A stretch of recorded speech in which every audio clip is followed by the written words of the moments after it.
მოკლედ ამ ბოლო დღეების განმავლობაში უამრავი რამ მოხდა მსოფლიოში, ამიტომაც მე გადავწყვიტე და ამოვირჩიე ყველაზე საინტერესო მოვლენები და დღეს ჩვენ გავარჯებთ ამ მოვლენებს.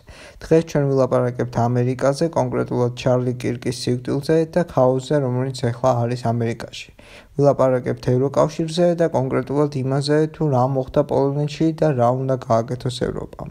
მოკლედ ვიდეო იქნება საინტერესო, თქვენ მხოლოდ უნდა გამოიწვიოთ არხი და ლაიქოთ ვიდეო და გადმოხვიდეთ ჩემ Discord server-ზე, სადაც მე ვლაპარაკობ ჩემ მაყურებლებთან ერთად და თან მალე მინდა დავიწყო დებატების რუბრიკა, სადაც ნებისმიერ მსურველს ექნება უფლება, რომ მიიღოს მონაწილეობა.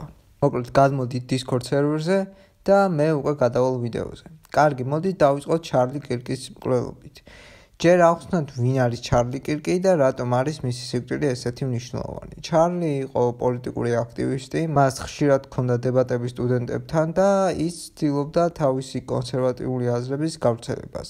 კირკი მხარს უჭერდა ტრამპს და დაეხმარა კიდევაც ტრამპს არჩევნების მოგებაში.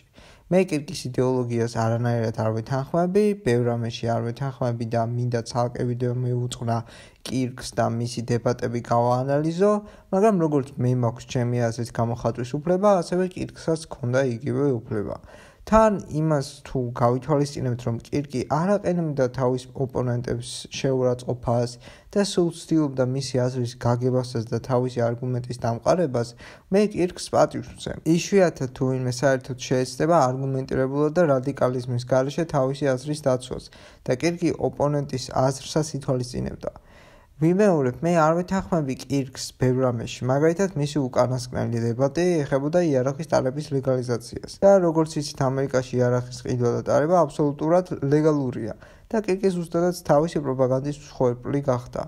მაგრამ მე ვერ დავუკარგავ კირკს იმ ყველაფერს, რასაც აკეთებდა. ზუსტადაც კირკის დამსახურებაა, რომ ეხლა ვცდილობ ჩემი დებატების მოწყობას ჩემ Discord server-ზე, სადაც მინდა ვიდებატო განსხვავებული იდეოლოგიის ხალხთან, რომ მათ აზრი შევაცვლევინო, ან პირიქით მე შევიცვალო აზრი. რა რეაქცია მოყვა ეხლა კირკის სიკვდილს? რა თქმა უნდა, ტრამპმა და ტრამპის მომხრეებმა მიუსამძიმრეს კირკს და კირკის ოჯახს და დემოკრატებმაც, ობამამ, ბაიდენმა და სხვა მემარცხენე პოლიტიკოსებმაც მიუსამძიმრეს კირკს. ეს რა თქმა უნდა არ ეხება რადიკალ მემარცხენე ხალხს. რა თქმა უნდა, რადიკალურად გაწყობილმა მემარცხენეებმა იზეიმეს კირკის სიკვდილი და რადიკალურად მემარჯვენეებმა ყველაფერი მემარცხენეებს დააბრალეს. საქართველოზე ლაპარაკი არ მაქვს. ესეთი ტრაგედია ქულების დასაწერად როგორ უნდა გამოიყენოს სხვადასხვა პოლიტიკურმა ჯგუფებმა არ ვიცი. აქვე ვიტყვი, რომ არ არის ნორმალური, რომ სხვადასხვა აზრის გამო ხალხს მკვლელობით რომ ემუქრებიან და ისიც არ არის სწორი, რომ იდეოლოგიის მიმდევრებს რომ აბრალებენ ჩარლი კირკის მკვლელობას. კირკი დარწმუნებული ვარ, მოკლა ვიღაცა რადიკალმა, რომელსაც აშკარად მენტალური პრობლემები ჰქონდა. იმაზე საერთოდ არ ვლაპარაკობ, რომ როგორც რესპუბლიკელებზე იყო უამრავი თავდასხმა და უამრავი რესპუბლიკელი ემსხვერპლო რადიკალ მემარცხენეებს, ასევე დემოკრატებსაც იყო ათასობით თავდასხმა და ისინიც არიან რადიკალი მემარჯვენეების მსხვერპლები. თითის გაშვერა, რომ თქვენი იდეოლოგიის გამო ადამიანი დაიღუპა, არ არის სწორი ამ კონტექსტში, რადგან ესეთივე ლოგიკით ორივე იდეოლოგია საშიშია, რადგან ორივე იდეოლოგიას ყავს თავისი რადიკალი მიმდევარი. ამ ორი იდეოლოგიის დაპირისპირებამ შეიძლება სერიოზული კრიზისი გამოიწვიოს ამერიკაში და აშკარად ჩანს, რომ ტრამპი ვერ აკონტროლებს სიტუაციას ქვეყანაში. ტრამპმა ვერც საგარეო პოლიტიკაში ვერ შეცვალა ვერაფერი და ვერც შიდა პოლიტიკაში. ამერიკა ქაოსშია და ქვეყანა სერიოზული კრიზისის წინ დგას. ჩარლი კირკზე მომავალში უფრო ვრცელი ვიდეოს გაკეთებას ვაპირებ და თუ მოგწონთ ეს იდეა, აუცილებლად დაალაიქეთ ვიდეო და დაწერეთ კომენტარი. შემდეგი თემა შეეხება პოლონეთს. 10 სექტემბერს რუსეთმა მასირებული შეტევა განახორციელა უკრაინის საჰაერო სივრცეში. ამასთანავე 20-მდე რუსული დრონი შეიჭრა პოლონეთის საჰაერო სივრცეშიც.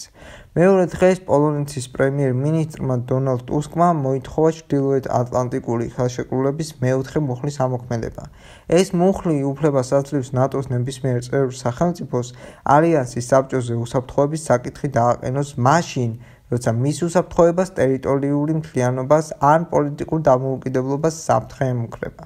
პოლონეთი და მთლიანად ევროპა დარწმუნებული არიან, რომ ეს საჰაერო იერიში შემთხვევითი არ იყო და რუსეთმა ეს მიზნობრივად გააკეთა. მალევე ნატომ დაიწყო ოპერაცია აღმოსავლეთის გუშაკი, რომელიც მიზნად ისახავს ნატოს აღმოსავლეთ ფლანგის რუსეთისა და ბელორუსის საზღვარზე ქვეყნების კიდევ უფრო გაძლიერებას. პოლონეთმა უკვე გადაისროლა ბელარუსიის საზღვრებთან 40,000-მდე ჯარისკაცი და ევროპა ფიქრობს თუ რა გააკეთოს. მოკლედ ამ არხზე მე არაერთხელ ვიცავდი ევროპას და მხარს ვუჭერდი ევროპას, მაგრამ ეს არხი უნდა დარჩეს ობიექტური. და ის უნდა ვთქვათ, რაც სიამოვნებაში ხდება. ჩემ ვიდეოში, სადაც ვლაპარაკობდი უკრაინის ომზე და სტამბულის მოლაპარაკებებზე, მე უკვე ავხსენი, რომ ევროპა უამრავ თანხას გამოყოფს ჯარის განვითარებისთვის. ევროპას უნდა ისეთი ჯარის მობილიზაცია, რომ რუსეთმა არც კი იფიქროს, რომ შეუტიოს ევროპას და მთავარი დაბრკოლება ევროპასი იქნება სისწრაფე. ევროპამ მალე უნდა იმოქმედოს ამ საკითხებში. სწრაფი გადაწყვეტილებები უნდა მიიღოს, რასაც ჩვენ ვერ ვხედავთ.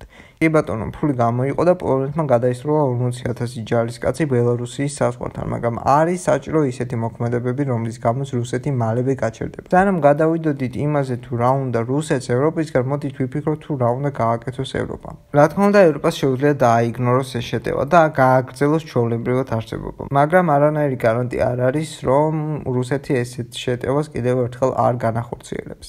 შეიძლება უკვე სტრატეგიულ ობიექტებზე განხორციელდეს შეტევა და დაიბომბოს აეროპორტები, სადაც ჩამოდის უამრავი იარაღი, რომელსაც მერე პოლონეთი უკრაინას უგზავნის. ევროპა შეიძლება გამოვიდეს კომფორტის ზონიდან და უკრაინის საჰაერო დაცვა უზრუნველყოს იმ მიზნით, რომ თვითონ ევროპა აღარ დაიბომბოს. ამით უკრაინასაც ფინანსურად დაეხმარებიან და მასიური დაბომბვების დროს არც უკრაინა დაზარალდება და არც ევროპა. მაგრამ ამაზე რუსეთი როგორ უპასუხებს ევროპას არ ვიცი. რა თქმა უნდა, პუტინი ევროპას დაადანაშაულებს ესკალაციაში, მაგრამ არ ამგონია, რომ ევროპას საპასუხო მასობრივი დაბომბვა დაიწყოს.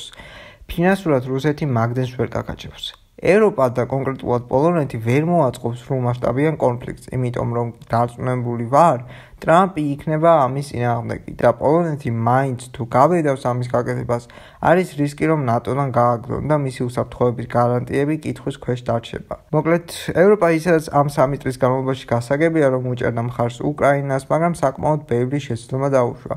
რის გამოც უკრაინას უფრო მეტი პრობლემა შეექმნა და ეხლა კიდევ ერთხელ შეიძლება ევროპის გადაწყვეტილება საბედისწერო იყოს უკრაინისთვის. მოკლედ, მოდით გადავიდეთ იმაზე, თუ რა ჰქონდა რუსეთის გეგმაში. რატომ გადაწყვიტა რუსეთმა ესეთ რისკზე წასვლა. ვარშავაში რუსეთის დროებით მორწმუნებულმა ანდრეი ორდიშიმ ჯერ უარყო ის ფაქტი, რომ პოლონეთის საჰაერო სივრცეში რუსული დრონები შეიჭრნენ და ანდრეიმ ახსნა, რომ რუსეთს არ უნდა პოლონეთთან ესკალაცია, მაგრამ რამდენად შეესაბამება ეს სიმართლეს.